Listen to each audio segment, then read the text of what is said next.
Hello viewers, you're watching India Today Global with me, Ishita Mitra, and lots happening in the world right now, and today our biggest story comes from West Asia.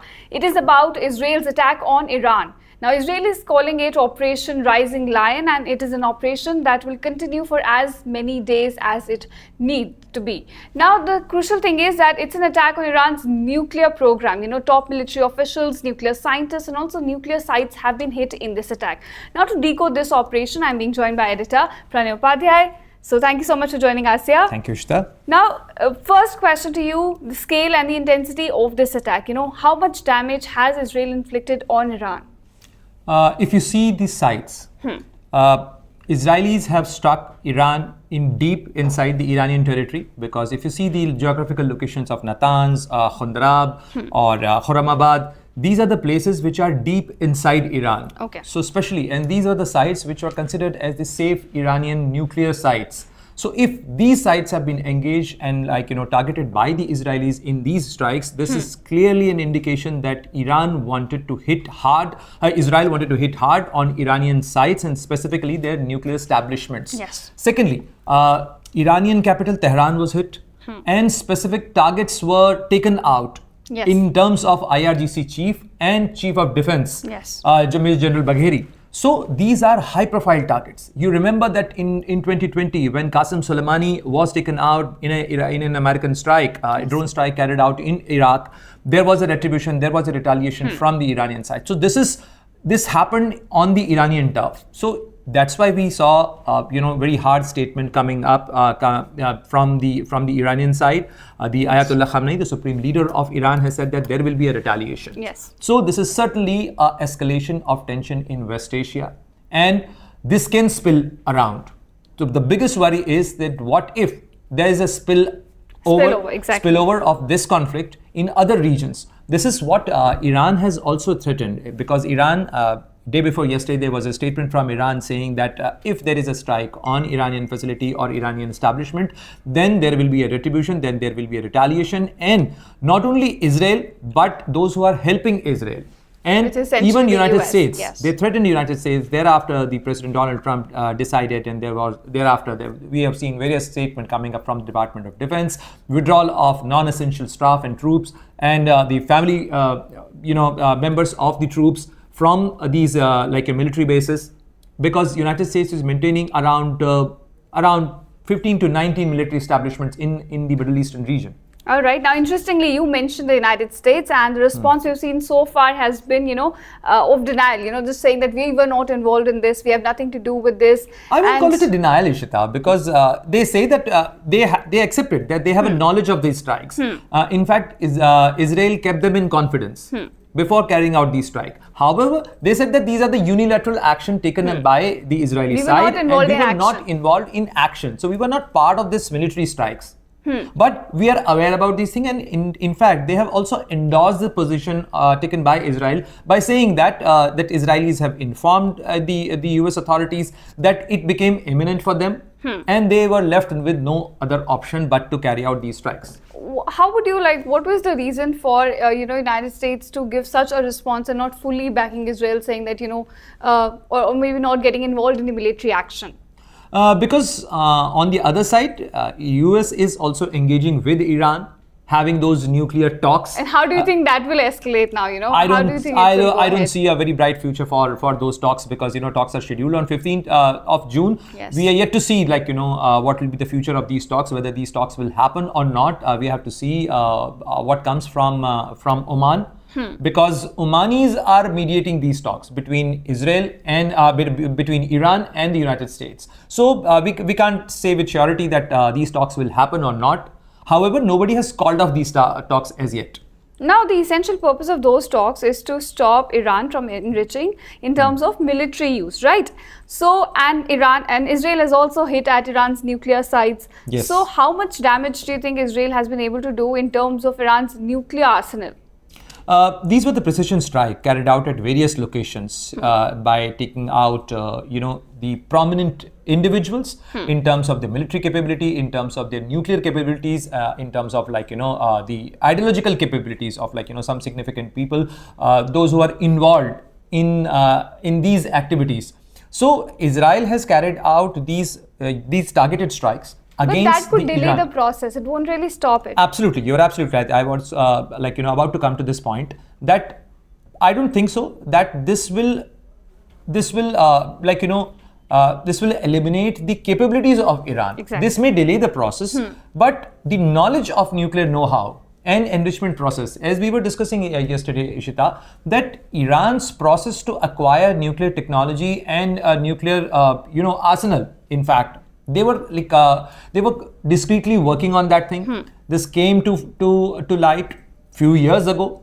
Then there has been process, but meanwhile Iran kept their nuclear program alive, and we do not know with what distinction they made these separations, because even IAEA chief in his latest statement, he said that Iran's pace of nuclear enrichment is something which we cannot overlook.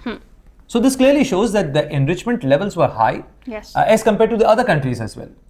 So that was significant, and I think Iran also knew that there could be a targeted strike array against Iranian facilities, and that's why I'm sure they must have also done some measures to safeguard their nuclear program. So we cannot say with surety that how much damage has been done. But if you see what Israeli Prime Minister Benjamin Netanyahu has said, he said that this is the beginning of these strikes. Exactly. This is the beginning of the operation. So this operation is going to continue. So we can't say with surety that whether it has ended or whether it is going to continue. And as the Israeli Prime Minister said that this is going to continue, then there will be retaliation. So this this can escalate into a full-blown conflict. All right, now because you said that there could be retaliation from Iran's side, and also Khamenei has also said that Israel will have to pay for what they've done now. I want to understand what are Iran's options right now, in what form we could see a response from the Iranian side. We have seen when Hassan Nasrallah was taken out, even before that, the Hamas leader who was taken out by the Israelis in Tehran, when Masoud Pezeshkian was being sworn in, at that point of time, when they have taken out Ismail Hania, Ismail Hania. So with the assassination of Ismail Hania, the tension escalated, and thereafter Iran launched around 180 missiles on Israel. Exactly. Thereafter, Israel also carried out similar strikes on Iran. Now, when those strikes were conducted, Western countries helped Israel to intercept those missiles. Yes. Right. So, in that kind of scenario, do you think more countries could also get involved this time? That is the biggest worry, Ishita, that this conflict can escalate. It has potential to spill over. Because if you see the geographical location of Iran and Israel, they are distant. They have countries in between. They have sea in between. So to carry out such strike, either Iran has to travel long distance. Iran has ballistic missile capabilities. Whether Iran will be using those ballistic missile capabilities to hit Israel. Israel has missile defense system, which famous Iron Dome system. Yes. So that Iron Dome system, how effective that would be, what barrage of missile we are talking about, we do not know as yet. That what will be the amount and magnitude of Iranian response to this attack. But as we could see, the statement coming in from Tehran clearly indicates that there will be action. And look, Iranian establishment is also hard pressed. If they fail to take any measure, if they fail to give any response to Israeli strike, then there will be a threat to their domestic position. Yes, correct. So there has to be a response from Iranian side given their statements. And if there is a response, then as you rightly mentioned, that there are countries in between which help Israel to shoot down those missiles. So we do not know as yet that what will be the response from Iran and how Israel is going to put the defense, and also on the other side, how Israel is going to respond if there is a strike. Yes. So attacks and counterattacks, if there is an escalation. Our biggest worry is that we have, as Indians we are talking, and that's why the Indian embassy both in Tel Aviv and in Tehran has issued an advisory, advising our citizens there in Iran and Israel that they should remain cautious. And so has US. So has US, so has many other countries as well. Okay. many other countries as well, because we are talking about, as I mentioned you, that if you see the geographical location between Israel and Iran, there is a distance, there are countries in between, there's the Gulf region in between. And if the Gulf region, if you see the magnitude of Indian population there, around 80 lakh Indian people, 8 million Indians are residing there. So our biggest worry is that if there is a spillover, we have every reason to be concerned about. All right. Now, another question. So, Donald Trump had recently said that the talks that are going on with the Iranian side are also linked with the truce in Gaza and also the Saudi normalization process. So, do you think these strikes will also impact what's happening in Gaza right now? This is certainly going to impact what's happening in Gaza, because overtly and covertly, we know that Iran has been helping Hamas yes. to have weapons, to have moral support, to have even support in terms of their capabilities, their training. Because if you see, Ismail Hania was taken out in Tehran, he was there. So they have been helping, and not only Hamas, they have been helping Houthis in Yemen, they have been helping Hezbollahs in Lebanon, they have been helping Asad al-Shabi in Iraq. So that the excess of resistance, which Iran calls excess of resistance, that was built to reach up to Iran, to Israeli borders. Yes. And that is the biggest threat. And if you see, as we were talking yesterday as well, Ishita, that Israel traditionally has maintained that they cannot let any neighboring country or any country which has inimical intent against Israel to have nuclear capabilities. Yes. This has been their stated position. So in 1981, when Iraq's Saddam Hussein regime tried to have nuclear capabilities, Israel carried out an airstrike in 1981, September 1981. Thereafter, when Syria tried having nuclear reactor, then Israelis carried out an airstrike against the Syrian capabilities, Syrian nuclear reactor in 2007, December 2007 so precisely. There is a pattern. So there is a pattern happened. to it. Okay. So that's why this is a stated position of Israel, that they cannot let Iran have a nuclear weapon, because they think that this is going to pose an existential threat for Israel. All right. Now, after these strikes, there is a threat of a direct attack from Iran, but also we see that Iran, tries to work out through its proxies in the region. You talked about Hezbollah, you talked about Houthis, and Israel has also been engaging with all of these proxies over the past 2 years. More than that, but directly at least over the past 2 years. I want to understand what is their position right now in the region. We have seen a lot of attacks against Hezbollah leaders, and also in Houthis, we have seen a ceasefire between the US. So how do you look at their position right now? And what is their capacity? As far as their capabilities might have diminished for a while. But they are not totally eliminated. They have been around. They keep changing their names, but the same leaders, similar recruitments are taking place in that entire region. So if one organization goes down, another comes up. Okay. So that is the challenge. And if you see the Israeli capabilities also, this is going to be a challenge for Israeli capabilities also, because Israel has been engaging into a conflict. Yes. They are engaged in this conflict for 2023 onwards. So we are almost it's gonna be over 20 months. Yes. So around 20 months. Around so many fronts. And around so many fronts. They have fought they have carried out actions in Syria. They have carried out actions in Lebanon. They had a conflict with Lebanon. They have been carrying out actions and strikes in Yemen. Yes. And so multiple fronts, and Gaza remains an active front. And we spoke about the ceasefire.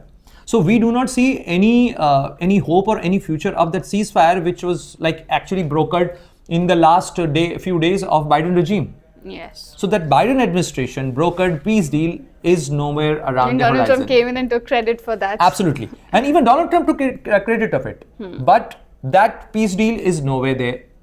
Now, this is also a challenge. It's not about Israel, Iran, or the United States. This is also a challenge for the countries in the region. Be it Jordan, be it Saudi Arabia, be it United Arab Emirates, be it Oman, Bahrain, even Egypt. Okay. And Qatar. So Qatar and Egypt have been trying to broker a peace deal, because this actually creates a threat for the regional stability. And there has been a history of Israel-Arab war. Also, not a united lot front. of these countries Please. support Iran to have nuclear weapons. Yes.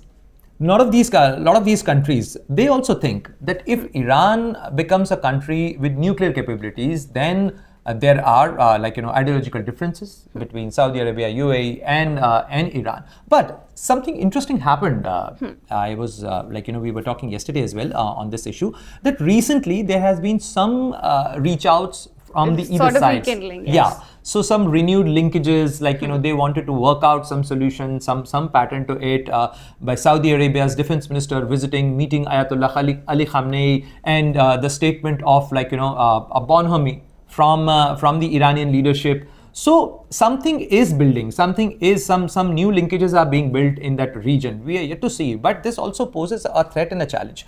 I would also want to talk about another challenge, which is the economic challenge. We are talking about the military challenge, but the economic challenge today, if you see, the crude oil prices has surged up for 9%.